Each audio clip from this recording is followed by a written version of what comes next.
Aziz o'quvchilar, bugungi ona tili darsidan mavzuyimiz sifatlarning ma'no turlari. Ikkita guruhga bo'lib qoldik. Qo'limda nimani ko'ryapmiz?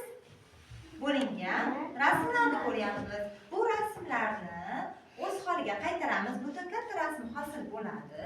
Bu guruhga alohida, bu guruhga alohida berganman. Joylashtirib, ichidan sifatlarni aniqlaymiz. Tushunarli bo'ldimi? Mana o'quvchilarimiz shartni tushunib, shartga tayyorgarlik ko'rishdi. Qani 1, 2, 3 boshladik.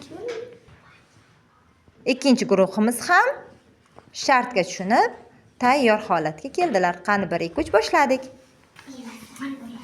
O'quvchilarimiz kreativ yondashib, rasmlarni o'z holiga qaytarmoqda. Judayam yaxshi.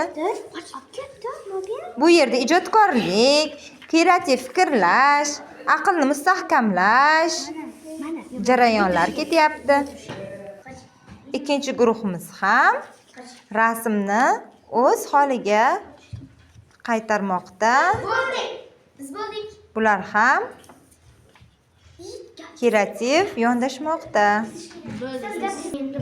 Mana birinchi guruhimiz kesilgan rasmlarni o'z holiga qaytarib, butun rasm hosil qildi.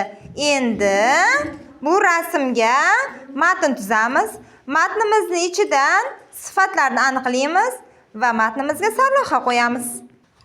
Ikkinchi guruhimiz ham birgalikda jamoa bo'lib, butun rasm hosil qildilar. Ikkinchi shart boshlandi. Guruhlarning ikkinchi qilaydigan ishlari berilgan olmalarning orqasiga sifatlarni, rasmga oid sifatlarni yozishdan iborat. Ya'ni sifatlarning ma'no turlarini. Mana yozishni boshladilar. Qizil kitob, sariq shar, juda ham yaxshi. Sifatlarni aniqlash boshladik rasmga qarab. O'quvchilar berilgan topshiriq bo'yicha rasmdagi ranglarni, demak ma'no sifatlarning ma'no turlarini ajratib yozdilar. Berilgan vaqt bo'yicha 10 ta yozib bo'lishdi.